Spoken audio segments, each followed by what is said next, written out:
students, welcome to my channel. I'm your maths teacher Charu. Today we will discuss questions of exercise 5.1 chapter 5 lines and angles. Now we will discuss question 12. So question 12 statement is find the values of the angles x, y and z in each of the following. Which means जो हमें given figure है उसमें हमें x, y and z angle की values find करनी है. So we start solution. So first of all हम result write किया हमने. When two lines intersect the vertically opposite angle so form are equal. जब टू लाइंस इंटरसेक्ट करेंगी, जैसे ये टू लाइंस इंटरसेक्ट कर रही है इस पॉइंट पर, तो जो वर्टिकली अपोजिट एंगल है, जैसे y और z है, x और 55 है, तो वर्टिकली अपोजिट एंगल क्या होंगे? इक्वल होंगे. सो इस रिजल्ट की हेल्प से हम vertically opposite angle equal right करेंगे. जैसे यहाँ पर x का वर्टिकली अपोजिट एंगल है 55, तो ये दोनों इस रिजल्ट की हेल्प से कैसे हो जाएंगे? Equal. So we write x equals to 55 because vertically opposite angles. Now हम नेक्स्ट स्टेप देखेंगे. अब y और 55 ये दोनों एंगल क्या फॉर्म कर रहे हैं? एक लीनियर पेयर. इनका कॉमन वर्टेक्स ये है और कॉमन आर्म ये है, तो y और 55 लीनियर पेयर फॉर्म कर रहे हैं. अगर ये लीनियर पेयर फॉर्म कर रहे हैं तो जो लीनियर पेयर एंगल्स होंगे उनका जो सम होगा वो कितना होता है? 180 डिग्री. क्योंकि जो लीनियर पेयर एंगल्स होते हैं वो उनका सम 180 डिग्री होता है. तो हमने इस तरह से राइट किया y plus 55 is equals to 180. अब हम y की वैल्यू फाइंड करेंगे. प्लस 55 180 में से माइनस हो जाएगा, तो हम इन्हें माइनस करेंगे तो हमारे पास क्या आया? 125 डिग्री. नाउ अब x की वैल्यू हम फाइंड कर चुके हैं 55, y की फाइंड कर चुके हैं. अब हमें z की वैल्यू फाइंड करनी है. अब z एंगल हम देख रहे हैं कि जो y और z हैं ये कैसे एंगल हैं? Vertically opposite angle. तो y और z दोनों इक्वल हो जाएंगे, तो z की वैल्यू और y की वैल्यू सेम है. सो z इक्वल्स टू y और y किसके इक्वल था? 125. अब इसका रीज़न भी क्या बनेगा? Vertically opposite angle. और यहाँ पर इसका भी रीज़न आपको शो करना है बिकॉज लीनियर पेयर. तो जो भी हम रिजल्ट लगाएंगे उसका रीज़न आपको मेंशन जरूर करना है. Now question 12 second part. अब हम सेकेंड पार्ट में एक्स वाई जेड एंगल्स की वैल्यूज फाइंड करेंगे. सो गिवन फिगर में एक्स, वाई और जो ये जेड एंगल है हम इन तीनों की वैल्यूज फाइंड करेंगे. सो अब हम यहाँ फिगर में ऑब्जर्व कर रहे हैं कि जो 40 डिग्री है और y ये दोनों एंगल क्या फॉर्म कर रहे हैं? लीनियर पेयर फॉर्म कर रहे हैं. तो जो अगर लीनियर पेयर फॉर्म करते हैं तो इनका सम कितना होगा? 180 degree. So we start solution. So 40 degree plus y ये कितना होगा? 180 डिग्री. देन y की वैल्यू हम फाइंड करेंगे 40. 180 में से माइनस होगा, तो माइनस करके क्या आएगा? 140 डिग्री. तो y की वैल्यू कितनी आ चुकी है? 140. नाउ अब हम इस फिगर में देख रहे हैं कि जो y और z एंगल है, y एंड z ये भी एक लीनियर पेयर फॉर्म कर रहे हैं. इनका कॉमन वर्टेक्स है और ये इनकी कॉमन आर्म, तो ये दोनों भी लीनियर पेयर फॉर्म कर रहे हैं. तो इन दोनों का जो सम होगा वो भी कितना होगा? 180. अब इनका रीज़न हम जरूर मेंशन करेंगे कि ये लीनियर पेयर फॉर्म कर रहे थे. ऐसे ही यहाँ पर भी हम मेंशन करेंगे कि इनका रीज़न क्या है? ये लीनियर पेयर फॉर्म कर रहे हैं. अब y की वैल्यू तो हम फाइंड कर चुके हैं. यहाँ पर हम पुट करेंगे 140 degree plus z which is equals to 180. Then जो z होगा वो फाइंड करेंगे 180 माइनस 140. तो माइनस करके क्या आया यहाँ पर? 40 डिग्री. अब जो z है वो कितना आ चुका है? 40. अब हम x की वैल्यू फाइंड करेंगे. तो जहाँ हम यहाँ फिगर में देख सकते हैं कि जो 40 डिग्री x और 25 है, ये जो एंगल्स हैं ये क्या फॉर्म कर रहे हैं? ये एक स्ट्रेट एंगल फॉर्म कर रहे हैं. तो 40 डिग्री x और 25 स्ट्रेट एंगल फॉर्म कर रहे हैं. और जो स्ट्रेट एंगल है वो किस तरह से है? ये अब यहाँ पर इस तरह से. तो इस साइड से ये 40 डिग्री है और यहाँ पर ये x ये है 25 और ये 40। तो ये पूरा कंप्लीट क्या शो कर रहे हैं, ये पूरा कंप्लीट है एक स्ट्रेट एंगल, और स्ट्रेट एंगल की वैल्यू हमें पता ही है कि कितनी होती है, 180 degree. So we write 40 degree plus x plus 25। अब ये स्ट्रेट एंगल है तो इनका सम कितना होगा, 180 डिग्री। तो रीज़न हम मेंशन करेंगे स्ट्रेट एंगल।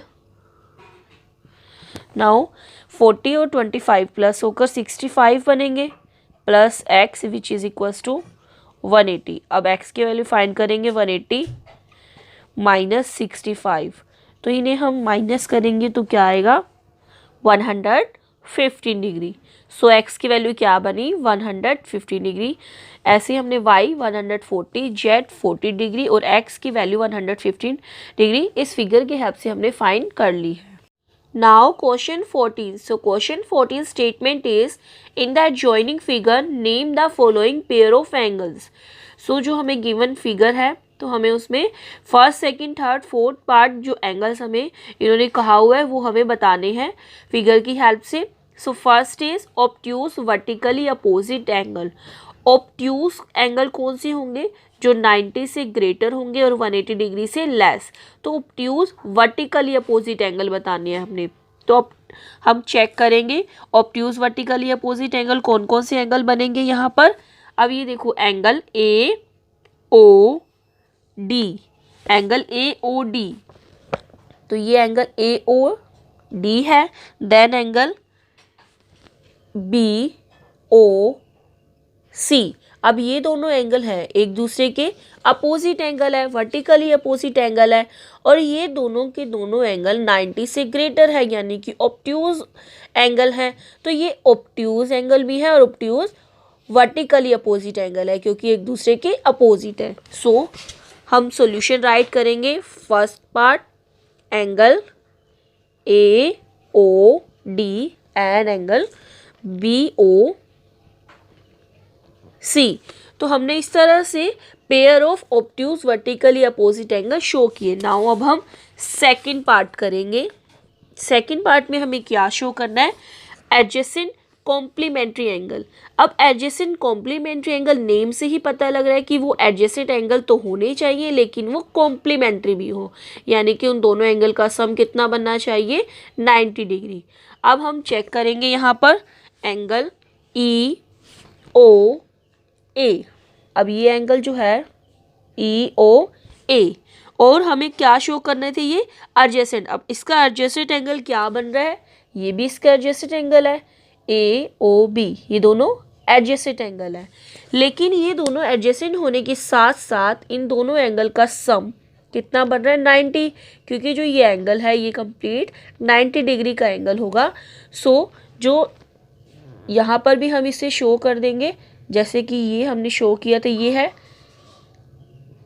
ई ओ ए और ये है ए ओ बी। तो ये इस तरह से यहाँ पर अगर हम ये देखें तो ये जो लाइन है, ये दोनों लाइन ये क्या फॉर्म कर रही है, 90 डिग्री, यानी कि ये दोनों एंगल एडजेसेंट भी हैं और कॉम्प्लीमेंट्री भी हैं। So we write angle E O A and angle A O B. तो ये दोनों एंगल कैसे एंगल है, एडजेसेंट कॉम्प्लीमेंट्री एंगल। नाउ हम थर्ड पार्ट देखेंगे, इक्वल सप्लीमेंट्री एंगल्स। अब हमें सप्लीमेंट्री एंगल शो करने हैं, सप्लीमेंट्री जिनका सम कितना बनना चाहिए, 180 डिग्री। अब इक्वल होने चाहिए यानी कि दोनों एंगल इक्वल होने चाहिए। तो सप्लीमेंट्री एंगल्स के साथ साथ दोनों एंगल इक्वल यानी कि 90 के होने चाहिए। तो अब एंगल हम चेक करेंगे जो 90 डिग्री फॉर्म कर रहे हैं।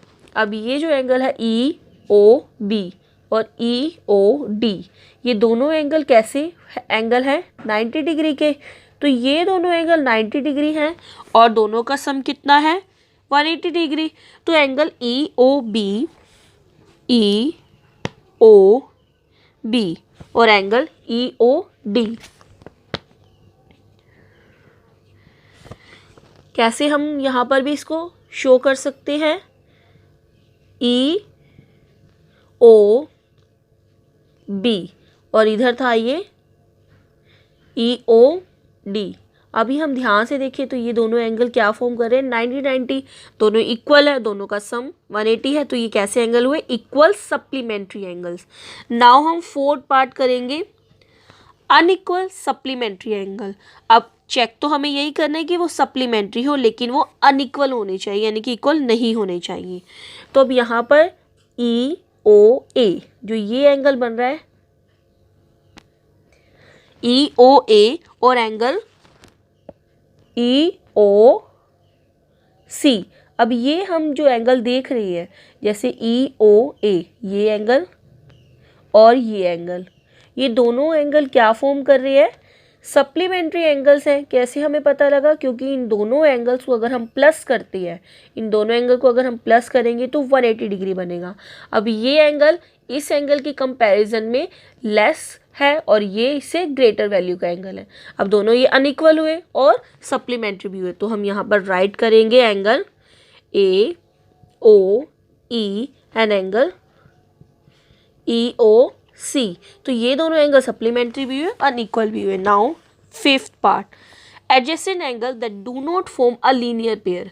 हमें ऐसे एडजेसेंट एंगल बताने हैं जो लीनियर पेयर फॉर्म नहीं करते। जैसे हम फिगर में देखेंगे तो एंगल ए ओ और B, angle A O B and angle A O E. अब ये जो दोनों एंगल हैं, ये दोनों एंगल ए ओ बी और ई ओ ए, अब जो ये दोनों एंगल हैं ये एडजेसेंट एंगल हैं। एडजेसेंट तो है बट लेकिन जैसे यहाँ पे इनका कॉमन वर्टेक्स है और कॉमन आर्म, लेकिन जो ये इनकी नॉन कॉमन साइड है वो है ओ बी और ओ ई। अब यहाँ पर ओ बी और इसकी जो अदर साइड थी नॉन कॉमन, वो इसकी अपोजिट रे होनी चाहिए थी, लेकिन वो तो इस साइड है। तो ये दोनों एंगल किस तरह के एंगल हुए, लीनियर पेयर तो नहीं बना रहे, क्योंकि यहाँ पर ओ ई और ओ बी अपोजिट तो नहीं है, तो इसलिए ये एडजेसेंट तो है बट ये लीनियर पेयर फॉर्म नहीं कर रहे।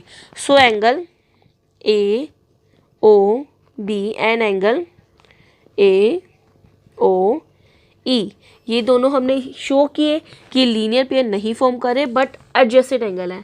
ऐसे जैसे हमने यहाँ पर ये पेयर शो किए, इसके अलावा आप अदर पेयर भी इनके शो कर सकते हैं जो कि एडजेसेंट एंगल हों but pair linear pair form ना कर रहे हो। सो इस तरह से हमने क्वेश्चन 14 कंप्लीट किया फिगर की हेल्प से। जो क्वेश्चन नंबर 13 था वो आप खुद से ट्राई करेंगे, उसमें ओनली आपको फिलअप्स करने हैं।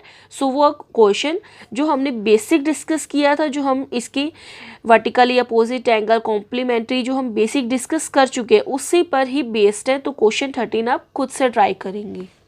So today we have discussed question 12 and 14 of exercise 5.1 chapter 5 lines and angles.